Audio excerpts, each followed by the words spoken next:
I sought an audience with the President and tendered my resignation as the Secretary of Education effective July 19, 2024.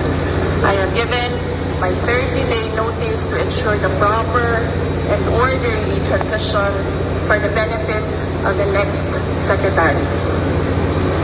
Mga kababayan, ang aking pagbibitiw ay hindi lula ng kahinaan, kundi dala ng tunay na malasakit para sa ating mga guro at kabataang Pilipino. Bagamat hindi ko magpapatuloy na mamamahala sa kagawaran, patuloy pa rin nating itataguyod ang kalidad ng edukasyon na nararapat para sa Pilipino. Hindi man ako ang tumatayong kalihim ng edukasyon, mananatili akong isang ina na nagmamatyag at titindig para sa kapakanan ng bawat guro at bawat mag-aaral sa Pilipinas. Para sa isang matatag na Pilipinas. Mga kababayan, lahat ng ating ginagawa ay para sa Diyos, sa bayan at bawat pamilyang Pilipino. Syukuran. Thank you. Alright, magandang gabi sa inyong lahat mga idol. Isang mapagpalang gabi sa inyong lahat. So, pag-usapan natin ang mga kaganapan sa ating bansang tinubuan. Ang inyong nakita na nagsasalita ay ang ating ginagalangang Vice Presidente Inday Sara Duterte Carpio. Yes, mga idol, siya'y nagbitiw ng tinatawag na render ng kanyang resignation. Nakakalungkot ito sa hanay ng Marcos administration, sapagkat ang most trusted leader ng bansa ay kumalas sa kanyang administrasyon. So ibig sabihin, walang obligasyon si VP Sara sa administrasyong Marcos bilang member ng kanyang cabinet post, Vice President. So ibig sabihin, just in case that the elected president as incapacity ay siya ang papalit bilang presidente. So ito yung mga negatibong tinitingnan natin sa hanay ng administrasyong Marcos.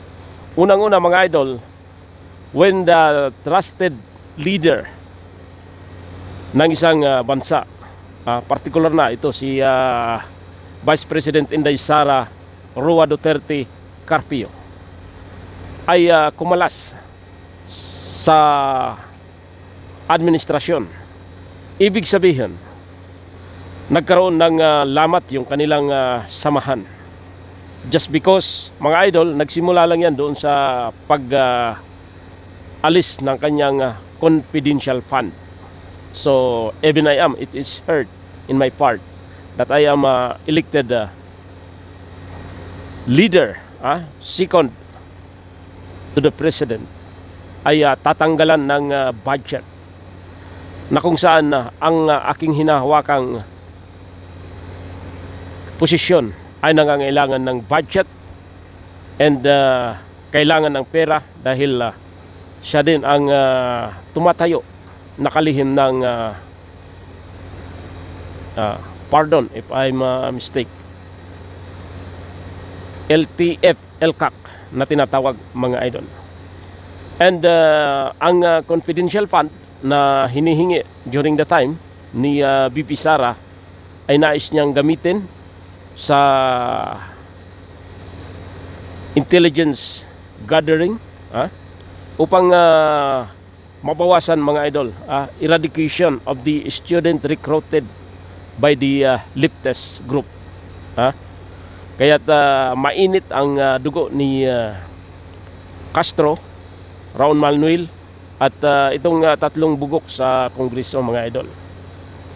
So dahil dito, pag kumalas itong si VP Sara ay tuluyan ng maging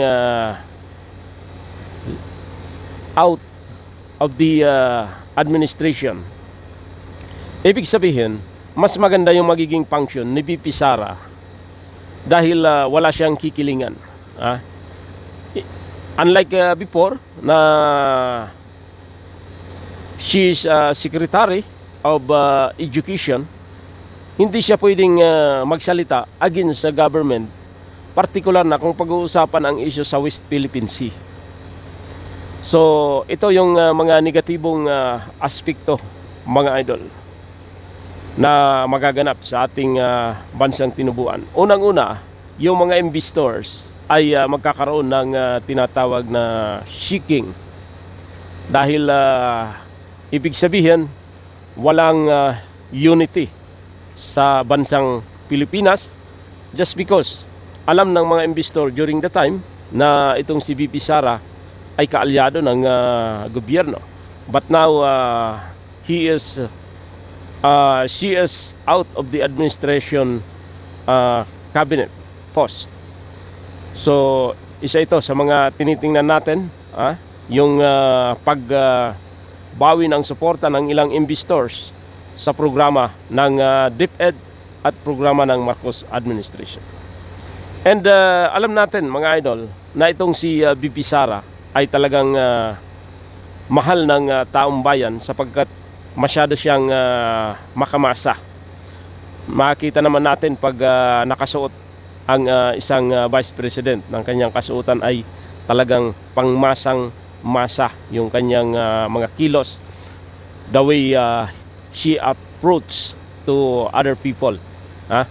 Dito, mga idol, nakita ng taong bayan na karapat dapat siyang mahalin, tularan at saluduhan bilang isang pangalawa sa pinakamataas na leader ng bansa. And tinitingnan natin, mga idol, medyo kabado dito ang administrasyong Marcos sa ginawa ni VP Inday Sara, sapagkat alam natin, mga idol, na itong si VP Sara ay hindi nagsasalita ng nagsasalita, but pagdating sa gawa, talagang maaasahan mo ito. Kaya't alam ng taong bayan na itong si Inday Sara ay medyo tahimik at ayaw makisawsaw sa mga issue ng politika sa bansa.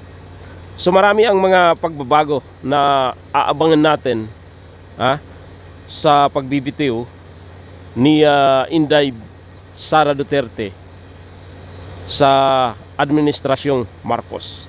And alam natin na papasok na yung election 2025, local election 2025, magkakaroon ng tinatawag na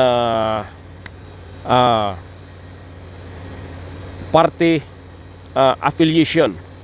Yung mga iba't ibang political party ay magkakaroon ng affiliation, and hihintayin natin kung ano yung magiging takbo ng politika sa bansa at ano ang magiging papel ni Vice President Sara Duterte sa mga kandidato na tatakbo sa local election ngayong 2025. Alam ng taong bayan na si Inday Sara Duterte, mga idol, ay mahiwaga. Mahiwaga ang kanyang mga galaw, mahiwaga yung kanyang mga kaisipan. Kaya ngayon pa lang medyo magulo na. Sabi nga, ikot na yung tumbong ng administrasyon sapagkat hindi na nila pwedeng rindahan ang kasalukuyang Vice Presidente ng bansang Pilipinas. And marami mga idol ang pagbabago na magaganap ngayong 2025 national local election, mga idol. So titingnan natin kung ilan ang patatakbuhin ni VP Sara na congressman under ISDA party list, at titingnan natin kung ilan yung tatakbong senator under VP Sara hugpong ng pagbabago. Ha? Very ito mga idol ang hinihintay natin. Masyadong mahiwaga ang labang ito. Ang krusada ng Duterte, pag hindi nagbago ang patakbo ni Marcos sa kanyang pamumuno at patuloy na isusulong ni Marcos ang kanyang pinoportrait na digmaan dyan sa West Philippine Sea, walang mangyayaring significant na programa na ipatutupad ang Marcos administration. Bagkus malalaman ng taong bayan na talagang si Marcos ay tumakbo hindi para sa taong bayan, bagkus para sa kanilang personal na interest, sa kanilang pamilya.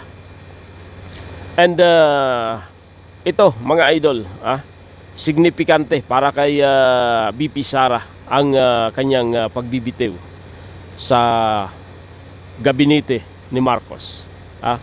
And inaabangan ng mga vloggers, media personalities, mga nasa pahayagan, radio and television. Halos umiikot lang ang issue ng bansa mga idol, dito sa mga Duterte. Sapagkat insecure na insecure ang administrasyon ni Marcos, lalo na itong si Romualdez, napabagsakin ang Duterte. But alam ng taong bayan at alam ng Diyos kung sino talaga ang tunay na leader at may malasakit sa taong bayan. So pakinggan natin mga idol ang kanyang pahayag, may kinalaman sa kanyang pagbibitiw sa kagawaran ng edukasyon at ang effectivity nito ay July. So pakinggan natin mga idol.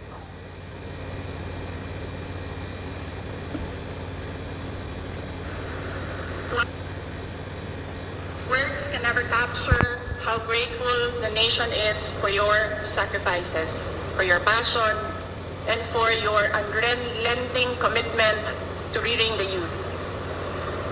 Salamat sa suporta, salamat sa pagiging matatag. The nation will forever be in your debts. Sa 2 taon nating pagsasama, ang kwentong nabuo natin ay kwento ng kapit-bisig na pagtaguyod sa adhikaing maitatag ang isang bansang makabata at batang makabansa. Ngunit anumang kwento, kahit gaano kaganda, ay sadyang nagtatapos rin. Earlier today, June 19, 2024, I sought an audience with the President and tendered my resignation as the Secretary of Education effective July 19, 2024. I have given my 30-day notice to ensure the proper and orderly transition for the benefits of the next Secretary. Mga kababayan, ang aking pagbibitiw ay hindi lula ng kahinaan, kundi dala ng tunay na malasakit para sa ating mga guro at kabataang Pilipino. Bagamat hindi ako magpapatuloy na mamamahala sa kagawaran, patuloy pa rin nating itataguyod ang kalidad ng edukasyon na nararapat para sa Pilipino. Hindi man ako ang tumatayong kalihim ng edukasyon, mananatili akong isang ina na nagmamatyag at titindig para sa kapakanan ng bawat guro at bawat mag-aaral sa Pilipinas. Para sa isang matatag na Pilipinas. Mga kababayan, lahat ng ating ginagawa ay para sa Diyos, sa bayan, at bawat pamilyang Pilipino. Syukran. Thank you. So yan mga idol, ang naging pahayag ni Vice President Inday Sara Duterte Carpio. So ang kanyang effectivity ng kanyang resignation ay sa July 19. So yan malinaw mga idol. Medyo nagkamali tayo doon sa una nating pahayag. And July 19 ang effectivity. And 2 days before the State of the Nation address ni Marcos mga idol. Napakahiwaga ng galawang Duterte ngayon. And sasalubungin ito ng kaliwat kanang rally mga idol, dahil nakikita ng taong bayan na itong si Marcos ay walang nagagawang mabuti. Nauubos lang ang pira ng bayan sa kanilang paparte, pagbisita sa labas ng bansa, pero pagdating sa programa dito sa bansang Pilipinas, wala silang mailatag na maayos. Problema sa mataas na presyo ng bilihin, problema sa presyo ng mataas na singil sa kuryente, problema sa mataas na presyo at singil ng tubig mga idol, problema sa droga, problema sa kriminalidad. Asan ang isang leader na may pag-ibig sa taong bayan? Sabi ko nga, the brand new of leadership is in the hand only of the Duterte family. Just because, mga idol, nararamdaman ng taong bayan ang pagmamahal ng isang leader para sa mga kababayan natin na nasa laylayan at napapakinggan ang kanilang boses at inahing para sa bansang Pilipinas, at inahing na rin nila upang sa ganon ay maging magaan ang kanilang pamumuhay. Kung maipapatupad ang mababang presyo ng pagkain, bigas, asukal, kape, mga prime commodities mga idol, at sa hanay ng mga magsasaka ay ang mataas na presyo ng fertilizer, at isa pa dyan mga idol, kailangan ng isang leader ng bansa na may malasakit at pag-ibig sa taong bayan. Maraming salamat mga idol. Pagpalain nawa kayo ng ating mahal na Panginoon, saan mang dako kayo naroroon sa ating bansang tinubuan. Mabuhay po ang pamilyang Pilipino. Salamat.